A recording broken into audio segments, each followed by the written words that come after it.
Hi, everyone, and welcome back. I'm Douglas Quinby, the CEO of Arival, and I'm excited to have with us this afternoon, lunchtime, we have the head of Airbnb experiences for Asia Pacific, Parin Mehta. Welcome. Thank you, Douglas. And we also have Tatia. And Tatia, it's late in the night for me, so I'm just going to pass and ask you to introduce yourself and pronounce your full name correctly and what you do rather than have me bungle it.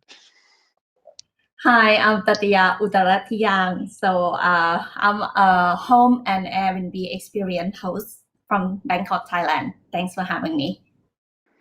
Fantastic. Well, welcome to you both. So, Airbnb has been an emerging but kind of rapidly growing player within the tours and activities and experiences arena, and really creating a whole host of new types of products and possibilities for this market. So we have lots to talk about with both of our guests today. But just first, before we do, Parin, look, I've got to go right to you with this question. This was all over the news over the past week. Airbnb, apparently you guys have filed some confidential paperwork for pending IPO this year. So look, when is it going to happen? How big is it going to be? What can you tell us? Thanks, Douglas. Look, I can't blame you for asking the question, but I'm sure you can understand, and many in the audience, that can't really discuss much about the IPO at this point. Okay, I kind of thought that would be the case, but I thought I would still give it a try. So hopefully we can have you back at some point, and you will be able to answer some questions about that and what's ahead. That'd be great. Fantastic. So look, let's start. First with just how Airbnb and also how your host community and your experiences community has been going through this. I mean, it's kind of our opening up each of our sessions with this question. We've heard how different parts of our industry have been dealing, with this. So, Parin, let me just start kind of with you, your view across the region and for experience hosts and the experiences business. What was going through your mind when you saw this start to unfold, and what are some things that Airbnb has done in the region? Yeah, thanks, Douglas. And also just thanks for the work you're doing with Arival to keep the community connected at this point. So, we observed a number of things, and let me take a step back. Our company mission is to help anyone belong anywhere. And really, throughout this situation this year, it's really helped us understand that that mission is probably more critical now than it's ever been, and really for two reasons. One, on the host side of our community, our hosts are always looking for ways to be economically active on our platform, whether it's through their home or through hosting an experience, and now hosting an online experience. But also on the guest side, guests have always been looking for belonging, for human connection, and that's become even more critical now than ever. And so as we've kind of navigated 2020, like many of you, we've found that it's been a really great opportunity for us to spend a lot of time really talking to our community of hosts and guests and understanding how best we can serve them. And as I'm sure we'll talk about a little bit later on, some of that feedback has been critical to help us really provide the next generation of services and products, and really advance that company mission around human belonging and human connection. So let me just ask you a couple of specifics. So when the pandemic really unfolded, we saw experiences, suspended, through the summer. They've begun, I think, to gradually reopen. Can you give us a very quick state of the state? Sure, absolutely. So we saw the pandemic obviously unfold, as many of you will have as well, starting in China. I remember the weekend where things started to spread to Korea and then Italy and beyond. And so, obviously the first thing top of mind for us as we take a long-term view was the safety and well-being of our community, both on the guest side and both on the host side. And so we took immediate steps to pause that offline business as quickly as we could, really, to ensure that well-being and safety of the community. But what happened next was really interesting, because we saw really an opportunity to co-problem solve with many of our stakeholders, both our employees, our hosts, our guests, and some of our external partners. And we figured that we probably couldn't solve the problem ourselves because we couldn't see the entire situation ourselves. And so what we decided to do very quickly around April was to set up about 100 host listening sessions with our host communities around the world. I had the opportunity to join ones in Thailand, Indonesia, Japan, and Korea. And we really asked the community two questions. That was, how can we help you, and how can you help each other? And what we heard over and over again was that hosts wanted to find a way to continue to earn income and drive a livelihood through Airbnb experiences. But they also wanted to have that guest belonging and guest connection that they'd longed to or started to become accustomed to. And so we very quickly, in the space of 13 days, end to end, we were able to ship a product which was essentially online experiences. So it's all the magic of that human connection offline brought online. And now we've scaled to a point where we have about 800 of these Airbnb online experiences around the world. And we're gradually launching different campaigns to ensure that through this product, we can actually serve sections of society which we know are going through a difficult time. So to give you a couple of examples, obviously restaurants have been hit pretty badly throughout the pandemic. And so we did a campaign with some Michelin chefs to get them onto the platform to host an experience. Olympians are another segment of society whereby many were training to go to Tokyo this year, but were unable to, and had invested vast amounts of their time and money into training. And so we welcomed some Olympians onto the platform. And just this week, we've launched a campaign with some Broadway stars and other people in the entertainment segment who are maybe missing from being able to perform in a theater. And so we've been able to bring many of these experiences online and serve them to the world globally. So I definitely want to come back to online experiences, a really interesting debate that's been happening within the operator community around that. But first, Tatiana, let me just kind of get your perspective now as as an experienced host and also an accommodation host. And I understand that you had kind of not too far long ago you'd quit your day job to focus on being an Airbnb host, full time. So what was going through your mind as this crisis was unfolding? I would imagine that business hasn't been what it used to be.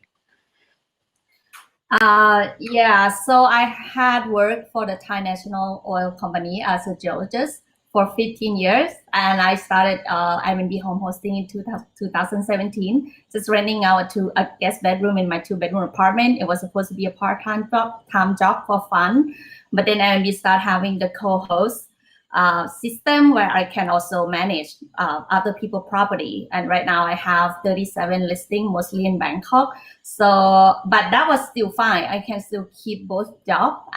But when online experience was launched in 2017 in Bangkok, I was one of the first 10 hosts that started, and I was the only food relating experience. So in the beginning, the first 3 months, I host about 3 to 4 dinner per week, while I still had a full-time job. And that was when it was getting a little bit too much. And I love doing Airbnb hosting so much more. So 2 years ago, I quit. And all my friends and family, they were like, are you crazy? Because with my company, my job was very secure.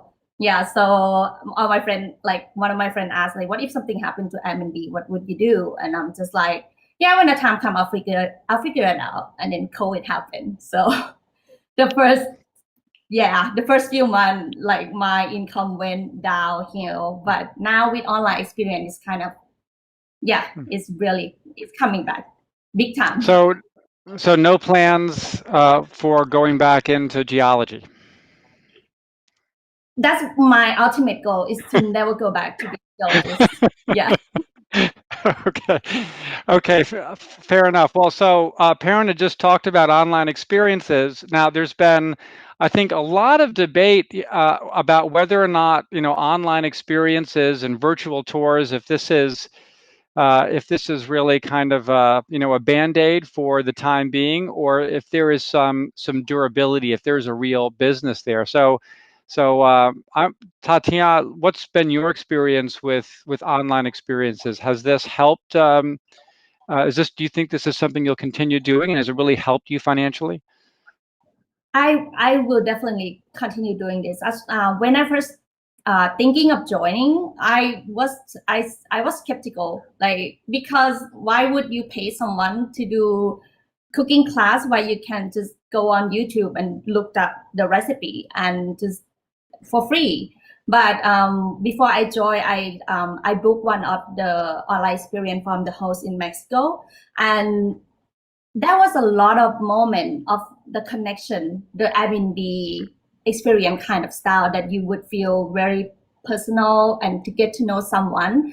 And there was a lot of moment of that. So I'm just like, okay, this could really be something. And when I start hosting, yeah, it definitely better than going on YouTube to learn it yourself, because I can help my guests adjust the recipe to whatever they have, because a lot of guests cannot find all the ingredients. So I can talk them through the whole step and also help them adjust to what they already have in their kitchen or don't have. So yeah, it's really something. And I think a lot of my guests, they never been to Thailand, and it seems like they're not, even after COVID, they might not be traveling anytime soon. But I think there's a lot of this group of guests that they would keep doing online experience even after the COVID is gone, I think. So that's the market there.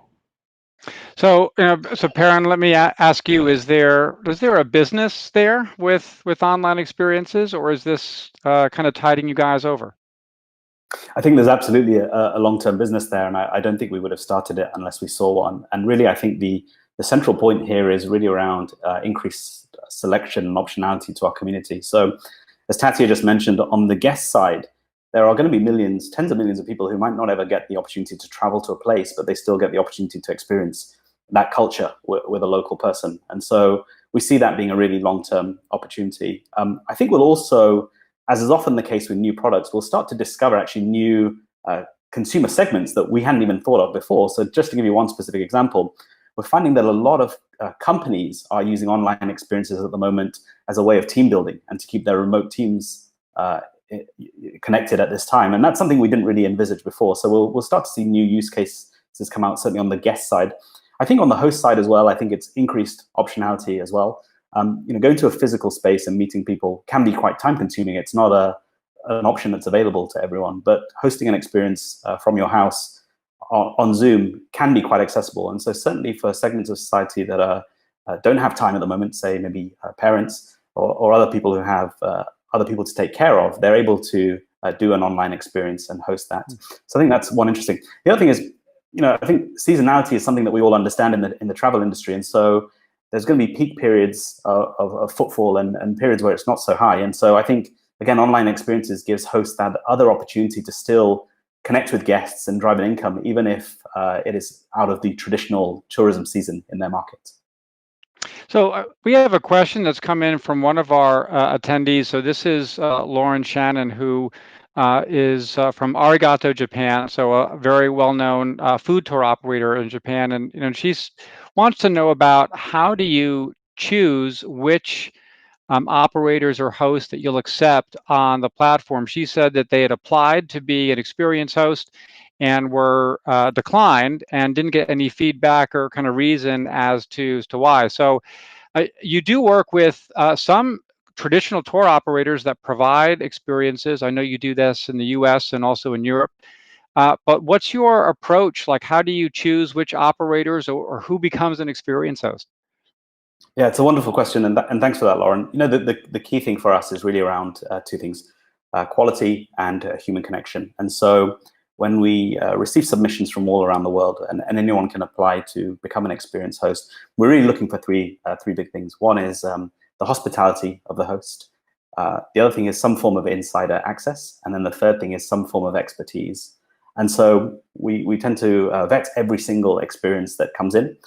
For anything that gets through the submission funnel, we'll also do a rehearsal at this point, because we're really obsessed about quality at this point. And actually, in reality, Douglas, we've actually probably constrained the growth of supply relative to what it could be, because we want to make sure that we really double down on this idea of human connection and human belonging in line with our company mission. And so probably over the next few months, we might start to accelerate kind of the supply building a bit. But at the moment, we want to make sure that every single guest who's trying this product for the first time and every single host who's trying it for the first time has an absolutely outstanding experience on it. So, but I want to just, push you a little bit on that, because I think with regard to, quality and the idea of human connection and hospitality, I would think that, every tour operator that's experienced and they've won awards, I mean, they would say, yes, they're all about creating local connections and experiences that connect people with the local culture. They're really focused on service, all of those things you just said. So can you give us a little bit more detail? Why would you choose operator A versus operator B? Or what is it, in detail that makes that experience successful on Airbnb? Sure. So I think the first thing probably to think about is we don't really think about it as operators. We think about it as human beings who have some talent or expertise to share. So certainly, the fact that someone is an operator or not an operator doesn't really come into it, but it really comes through to two of the things that I mentioned, which were the insider access and the expertise. And so we're looking for evidence that someone who's hosting it is a real expert and has a really deep passion and is invested personally in the area that they're speaking about. The other thing we're also looking for is people who can potentially contribute to our community of hosts. So one of the things we've found really important at this time is hosts want to stay connected with other hosts. And Tati is a great example of someone who's done a lot to help us build the community in Bangkok. And so we're looking for people who aren't just looking necessarily to drive an income, but they also deeply care about providing expertise on Airbnb experiences and being part of that community of hosts and helping the community grow. So, Tatiana, what is it about your experiences? So you do dinners at home. What are some special things that you've done? What has made your experiences successful? Why has Parin asked you to join him on this interview today? I have two experiences. The first one, it was a dinner party at my home. So of course, insider access is to welcome them in my home. It's something that they cannot book online somewhere or just find it on Google, I guess. So that's one thing. And I have 4 cats. So yeah, I'm well on my way. I'm becoming a crazy cat lady. And a lot of time I have guests book my experience because they want to meet the cat. And sometimes when my cat doesn't come down, it's just like, where's your cat? And also for the cooking class, my kitchen is not that big. So it's more like, it's like I meet my friend at the market, walk them around the market, we buy ingredient, I drive them back to my home, and then we cook together. It's not in any way like formal setup like in cooking school. It's more like friend helping each other cook, and we at the end of the session we normally just become friends.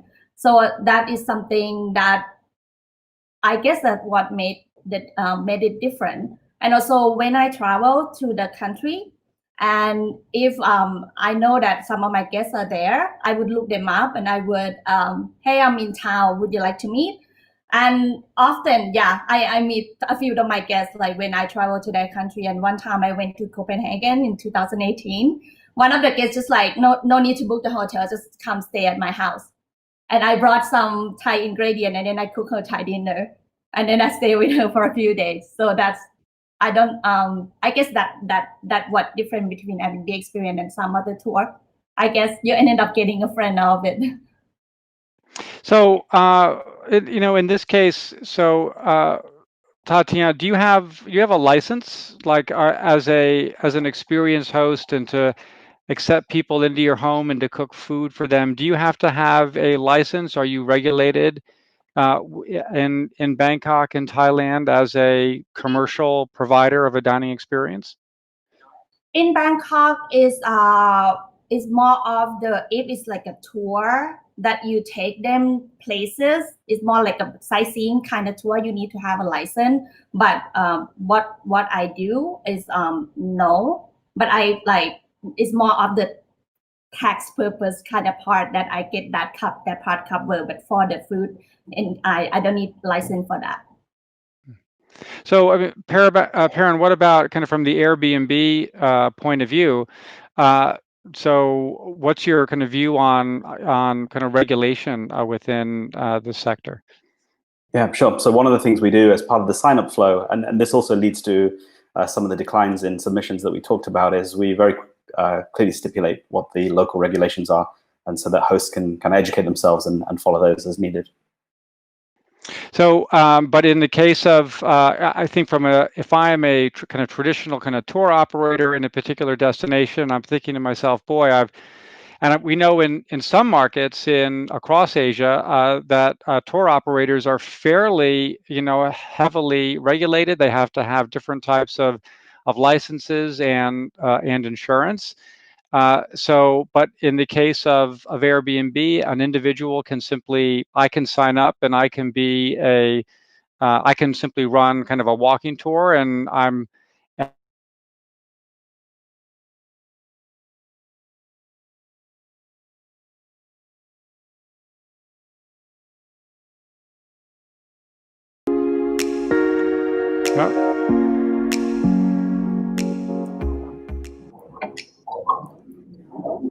Okay, I think we're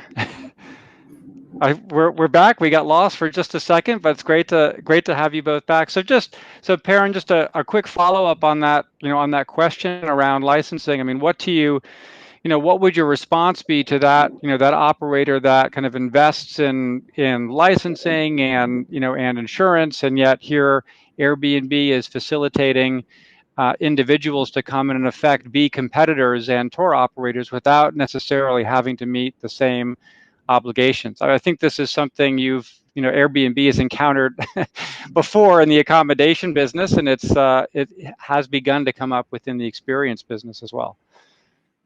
Sure. Yeah. So, like I mentioned, one of the things that we do have as part of the vetting process are these conditions for hosts to adhere to. And also we have a lot of people who previously were tour guides running maybe more structured experiences, and then now come on in pursuit of this more kind of human hosted experience.